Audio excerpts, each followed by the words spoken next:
ಓಂ ಗುರುರ್ಬ್ರಹ್ಮ ಗುರುರ್ವಿಷ್ಣು ಗುರುರ್ದೇವೋ ಮಹೇಶ್ವರಃ ಗುರುರೇವ ಪರಂ ಬ್ರಹ್ಮ ತಸ್ಮೈ ಶ್ರೀ ಗುರವೇ ನಮಃ.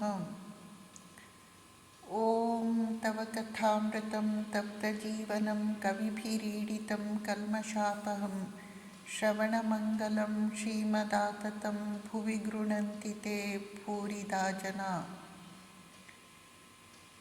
ಓಂ ನಿರಂಜನಂ ನಿತ್ಯಮನಂತರೂಪಂ ಭಕ್ತಾನುಕಂಪಾಂ ಧೃತವಿಗ್ರಹಂ ವೈ ಈಶಾವತಾರಂ ಪರಮೇಶಮೀಡ್ಯಂ ತಂ ರಾಮಕೃಷ್ಣಂ ಶಿರಸಾ ನಮಾಮಿ. ಪ್ರೀತಿಯ ಬಂಧುಗಳೇ, ಶ್ರೀರಾಮಕೃಷ್ಣ ವಚನ ವೇದ ಅಧ್ಯಾಯ 11 ದಕ್ಷಿಣೇಶ್ವರದಲ್ಲಿ ಭಕ್ತರೊಡನೆ ಭಾಗ 1. ಕಳೆದ ಬಾರಿ